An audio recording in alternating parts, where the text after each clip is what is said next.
नमस्कार किसान भाइयों, स्वागत है आपका टेक्निकल एग्रीकल्चर में। आज का यह वीडियो आपके खेती करने के तरीके को पूरी तरह से बदलने वाला है। क्या आप जानते हैं कि हमारे देश का एक आम किसान अपनी मेहनत, अपना पैसा और अपना कीमती समय, इन तीनों का लगभग 40% हिस्सा अनजाने में ही बर्बाद कर देता है।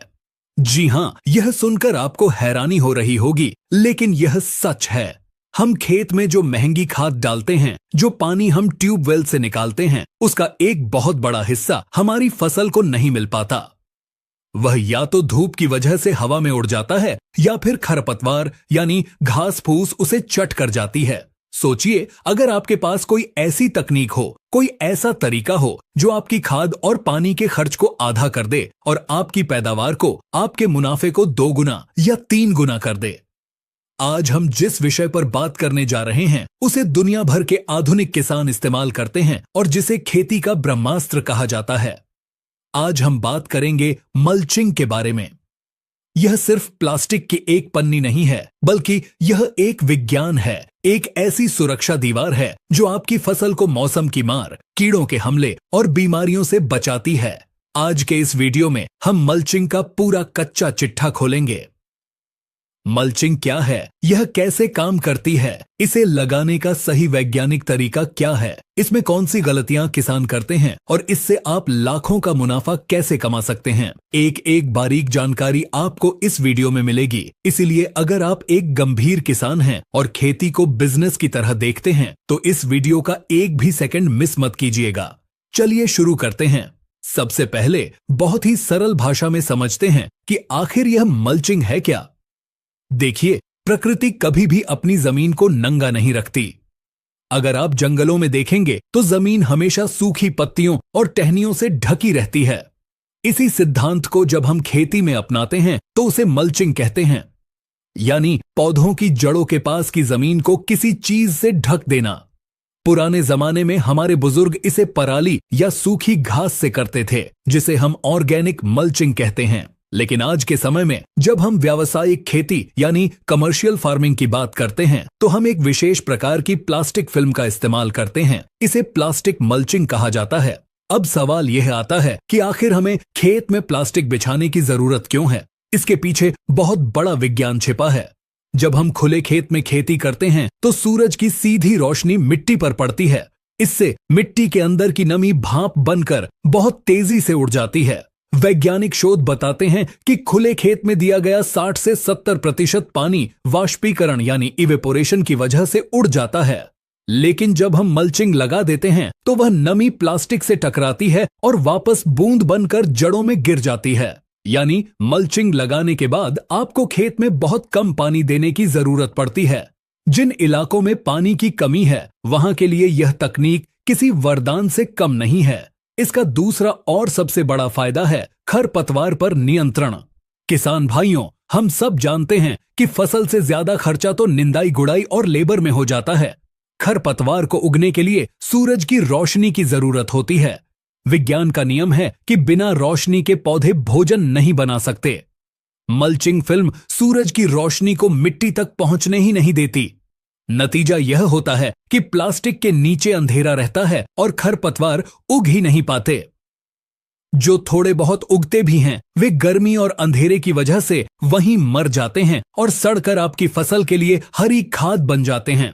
यानी मल्चिंग लगाने से आपका निंदाई गुड़ाई का खर्चा शून्य हो जाता है। तीसरा बड़ा फायदा है तापमान नियंत्रण। इसे समझना बहुत जरूरी है। मल्चिंग फिल्म एक थर्मोस्टेट की तरह काम करती है। सर्दियों के दिनों में जब बाहर पाला पड़ रहा होता है तब यह प्लास्टिक मिट्टी के तापमान को गर्म रखती है, जिससे पौधों की जड़ें काम करती रहती हैं, और गर्मियों के दिनों में यह मिट्टी को सीधा जलने से बचाती है। इससे पौधे की जड़ों का विकास, जिसे हम रूट जोन डेवलपमेंट कहते हैं, वह खुले खेत के मुकाबले 3 से 4 गुना ज्यादा तेजी से होता है। जितनी ज्यादा जड़ें होंगी, पौधा उतना ही ज्यादा पोषक तत्व मिट्टी से उठा पाएगा और उतना ही तगड़ा उत्पादन देगा। इसके अलावा मल्चिंग आपकी फसल की गुणवत्ता को बहुत बढ़ा देती है। आपने अक्सर देखा होगा कि जो फल या सब्जियां जैसे कि टमाटर, स्ट्रॉबेरी या खरबूजा जब मिट्टी के संपर्क में आते हैं तो उनमें सड़न पैदा हो जाती है या उन पर दाग पड़ जाते हैं। मंडी में ऐसे दागदार फलों का भाव नहीं मिलता। मल्चिंग फिल्म फल और मिट्टी के बीच एक दीवार बन जाती है। फल प्लास्टिक के ऊपर रहता है, एकदम साफ सुथरा और चमकदार। जब आप ऐसा माल मंडी में लेकर जाते हैं तो व्यापारी आपको दूसरों के मुकाबले ज्यादा भाव देता है। अब हम वीडियो के सबसे महत्वपूर्ण तकनीकी हिस्से की तरफ बढ़ते हैं। कई किसान भाई बाजार जाते हैं और दुकानदार से कहते हैं कि भाई साहब हमें मल्चिंग दे दो। दुकानदार उन्हें कोई भी काली पन्नी पकड़ा देता है। यह सबसे बड़ी गलती है। मल्चिंग का चुनाव अपनी फसल और मौसम के हिसाब से करना बहुत जरूरी है। बाजार में मुख्य रूप से 3 तरह की मल्चिंग फिल्म आती है और तीनों का काम अलग अलग है। सबसे पहली और सबसे ज्यादा इस्तेमाल होने वाली मल्चिंग है सिल्वर और ब्लैक मल्चिंग। इसमें पन्नी का एक तरफ का हिस्सा सिल्वर यानी चांदी के रंग का होता है और दूसरी तरफ का हिस्सा काला होता है। इसे बिछाते समय सिल्वर वाला हिस्सा ऊपर आसमान की तरफ रखा जाता है और काला हिस्सा नीचे जमीन की तरफ। इसका एक विशेष कारण है, सिल्वर रंग सूरज की रोशनी को रिफ्लेक्ट करता है यानी परावर्तित करता है। इससे 2 फायदे होते हैं। पहला, यह मिट्टी को ज्यादा गर्म होने से बचाता है। दूसरा, जब रोशनी रिफ्लेक्ट होकर पौधे के पत्तों के नीचे पड़ती है तो वहां छिपे हुए कीड़े जैसे एफिड्स, थ्रिप्स और व्हाइट फ्लाई भाग जाते हैं। ये कीड़े चमक से डरते हैं, यानी सिल्वर मल्चिंग लगाने से आपकी फसल में विषाणु जनित रोगों का खतरा काफी कम हो जाता है। दूसरी तरह की मल्चिंग होती है ब्लैक और ब्लैक मल्चिंग। इसमें दोनों तरफ काला रंग होता है। यह मल्चिंग फिल्म सूरज की गर्मी को अपने अंदर सोख लेती है। इसका इस्तेमाल उन फसलों में किया जाता है जहां हमें मिट्टी का तापमान बढ़ाना होता है या फिर सिर्फ खरपतवार को रोकना होता है। लेकिन ध्यान रहे, बहुत तेज गर्मी वाले इलाकों में इसका इस्तेमाल सावधानी से करना चाहिए, क्योंकि यह मिट्टी को बहुत ज्यादा गर्म कर सकती है, जिससे पौधों की जड़ें जल सकती हैं। तीसरी होती है ट्रांसपेरेंट यानी पारदर्शी मल्चिंग। यह पूरी तरह से आर पार दिखने वाली पन्नी होती है। इसका इस्तेमाल सामान्य खेती में नहीं किया जाता। इसका उपयोग ठंडे देशों में या पहाड़ी इलाकों में मिट्टी को गर्म करने के लिए किया जाता है, जिसे सोलराइजेशन कहते हैं। अगर आपने गलती से इसे सामान्य खेत में लगा दिया तो प्लास्टिक के नीचे खरपतवार का जंगल खड़ा हो जाएगा, क्योंकि रोशनी इसके आर पार जा सकती है। अब बात करते हैं माइक्रोन की। यह एक बहुत ही कंफ्यूजन वाला विषय है। माइक्रोन का मतलब है प्लास्टिक की मोटाई। किस फसल में कितने माइक्रोन की मल्चिंग लगानी है, यह जानना बेहद जरूरी है। अगर आप 3 से 4 महीने की फसल ले रहे हैं, जैसे कि खीरा, करेला या तरबूज, तो आपके लिए 20 से 25 माइक्रोन की मल्चिंग काफी है। यह सस्ती पड़ती है और 4 महीने तक आराम से चलती है। अगर आप लंबी अवधि की फसल ले रहे हैं, जैसे कि टमाटर, मिर्च या बैंगन, जो 6 से 8 महीने तक खेत में खड़ी रहेगी, तो आपको 25 से 30 माइक्रोन की मल्चिंग इस्तेमाल करनी चाहिए। और अगर आप बागवानी कर रहे हैं, जैसे पपीता, केला या अनार के पौधे लगा रहे हैं, तो आपको 50 माइक्रोन या उससे भी मोटी मल्चिंग का इस्तेमाल करना चाहिए, क्योंकि यह 1 साल से ज्यादा समय तक खेत में रहेगी। याद रखें, माइक्रोन जितना कम होगा, पन्नी उतनी सस्ती होगी, लेकिन उसकी उम्र भी उतनी ही कम होगी। चलिए अब जानते हैं कि खेत में मल्चिंग लगाने का सही तरीका क्या है। अगर आपने तरीका गलत अपनाया तो मल्चिंग का पूरा पैसा बर्बाद हो सकता है। सबसे पहला कदम है खेत की तैयारी। मल्चिंग लगाने से पहले खेत की गहरी जुताई करें। मिट्टी को रोटावेटर चलाकर बिल्कुल भुरभुरा बना लें। मिट्टी में बड़े ढेले नहीं होने चाहिए, वरना वे पन्नी को फाड़ देंगे। खेत तैयार होने के बाद हमें बेड बनाने होते हैं। मल्चिंग हमेशा बेड यानी मेड़ के ऊपर ही बिछाई जाती है। समतल जमीन पर मल्चिंग का कोई फायदा नहीं है। बेड बनाने के लिए आप ट्रैक्टर वाले बेड मेकर मशीन का इस्तेमाल कर सकते हैं। बेड की चौड़ाई आमतौर पर 2.5 से 3 फीट रखनी चाहिए और एक बेड से दूसरे बेड के बीच की दूरी यानी रास्ता 3 से 4 फीट का होना चाहिए। बेड की ऊंचाई कम से कम 1 फीट जरूर रखें। ऊंचाई का फायदा यह होता है कि बारिश का पानी जड़ों में नहीं भरता और हवा का संचार बना रहता है। बेड बनाने के बाद सबसे जरूरी काम है बेसल डोज यानी खाद डालना। दोस्तों, एक बार मल्चिंग बिछ गई तो आप मिट्टी में कोई ठोस खाद जैसे डीएपी या गोबर की खाद नहीं डाल पाएंगे। इसलिए जो भी ठोस खाद आपको देनी है वह मल्चिंग बिछाने से पहले ही बेड में मिला देनी चाहिए।